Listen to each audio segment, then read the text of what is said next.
Hi, I'm Mark Gurman, and I am Ross Young. We're both leakers in the tech community. That's right, Mark, and we're here to talk about Apple's new upcoming Pro monitor that hasn't been announced yet. Of course, we already got the Studio display a few months ago, but it was lacking things like XDR, and the Pro display is absolutely due for a refresh. And speaking of refresh, this new external monitor is likely to have 120Hz Pro.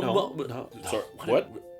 You're not hearing what I'm hearing? That they aren't doing promotion on this one. Well, I find that completely unrealistic. It's gotta be mini LED, and every mini LED panel Apple's done so far, it's been 120 Hz. Yeah, but the Thunderbolt doesn't allow for it. Yeah, okay, let's just not talk about the refresh rate. We don't know yet, right? We don't know. Maybe you don't know, Mark, but yeah. Yeah, okay, well, let's just tell him what we do know, okay? Fine, go for it. All right, so Apple's actually going to be upgrading the Pro Display XDR with a 7K panel. Nope, that's not right either. That's not correct. Are you serious? No. Are we really going to do this right now? I mean, we've already started recording and everything. Our sources have been telling us for months Apple's working on a 5K mini LED panel, and it's 27 inches. Boss, that doesn't make any sense. Why would they make a Pro monitor that's shorter than the Pro Display? I'm not telling you it has to make sense. I'm just telling you what the suppliers are telling us, okay? This is what the source is. Oh my God, Ross, I cannot stand doing this with you right now. I'm just saying, my credibility is a little bit higher than yours on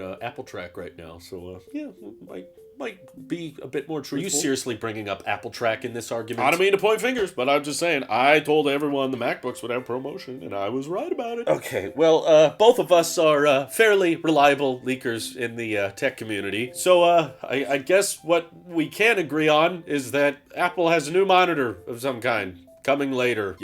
Yes, that is correct. All right, Talos of Tech, I guess you can take it away from here. Let's begin.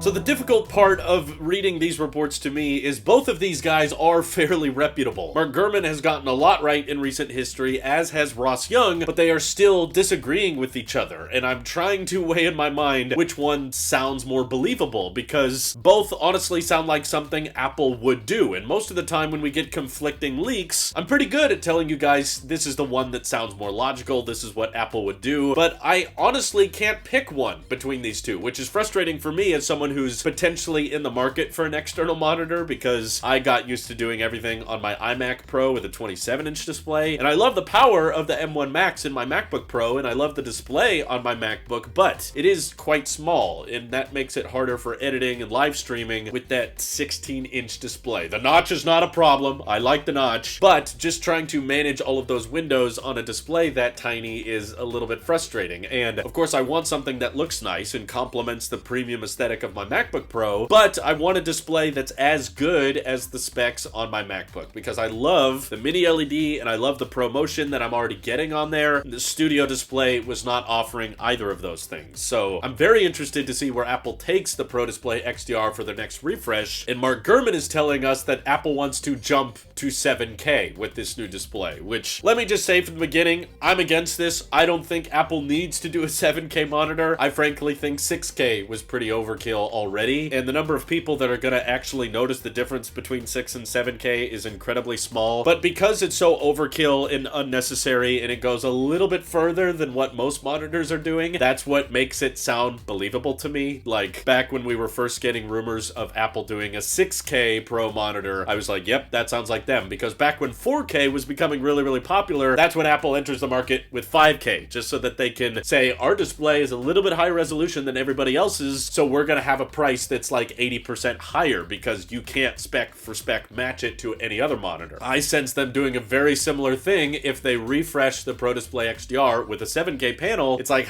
see, how many other people out there can give you a 7K panel for this price point? And Gurman has even said that would probably ship with a webcam, likely with the center stage feature, just like the Studio display, although that's proven to be kind of a disappointment for a lot of people. As much as I don't care about that extra resolution, it's something I could see Apple doing, and it's also something I believe Thunderbolt 4 could handle. With the current ports and the current Pro cables Apple is shipping, Macs could handle a 7K 60Hz image, which makes it seem a little bit believable. But over on Ross Young's side, he's a supply chain analyst who has gotten a lot of things right in recent history, and he's been very confident confident about Apple mass producing this 27-inch mini LED panel, which is 5K. And again, he keeps doubling down, this has to have 120 hertz because all other mini LED panels Apple makes also have 120 hertz. My only issue with that is Thunderbolt 4 cannot support 5K at 120. They would need to either switch to HDMI 2.1, which I don't see Apple doing because all of the Mac Studios and MacBook Pros don't have that, which would be a huge limitation of this new monitor. But, you know, again, Gurman has said this new monitor is shipping with the upgraded Mac Pro, so maybe actually having 5K at 120 hertz is going to be restricted to just people who buy the Mac Pro. That would kind of suck, but it also sounds like something Apple would do. Or Ross Young could be potentially a little bit wrong, and they do an XDR Pro display that's 5K at 60 hertz, but cheaper than the last one just because it's overall smaller. And I think that would sit fairly nicely alongside the studio display, and if the price is, you know, closer to $3,000 instead of $6,000, and it comes with the same stand that comes with the studio display, that would be far more addressable to the market. It's not a cheap monitor, but I could see a ton of people buying that one because it's made by Apple, and it has the great XDR tech that we have in our MacBooks and iPads for some reason. But that $3,000 price point, while premium, will certainly get into the hands of more and more people than the Pro display did. But at the end of the day, when I compare these two leaks and what they're saying, I have to admit it doesn't sound great for the refresh rate junkie out there like me, who was just hoping for a high refresh rate monitor from Apple, because it seems like the only way we can do 120 hertz over Thunderbolt 4 is if they cap it at 4K. There's always the chance they may enable that for Mac Studio and MacBook Pro fans out there. I'd be in favor of it. It's like, okay, you gotta buy the absurdly expensive new Apple Silicon Mac Pro if you want the full res and full refresh rate, but if you are just using a MacBook or a Mac Studio, you just have to lower the pixel density a little bit and put up with 4K at 120 hertz. It's a compromise, but I'd be happy with that because I still think 4K is plenty for a 27-inch panel. But back on the side of Mark Gurman, I can understand the confusion of Apple going from a 32-inch external monitor back down to a 27-inch. Maybe that helps them save on cost a lot. I'm not sure, but needless to say, it'll be interesting this year to find out who ends up being correct. And do you guys think there's a chance of both of them being right? Would Apple introduce two new Pro displays that have mini LED and super high resolutions and still the super high starting prices, or maybe one of them has 120 hertz and the other one doesn't? Just due to reliability alone, I'm gonna go ahead and side with Ross Young on this one and predict that there will be a 27-inch mini LED display later this year. But my unfortunate prediction is I also don't think it will have 120 hertz. I think Apple's just gonna take the L on that one and say, sorry, because it's 5K, it's gotta stay at 60, and people like me will be very disappointed. But I really, really hope I'm wrong, so feel free to let me know your predictions down in the comments below. This is your Apple Shape here. I'll see you all in the next one.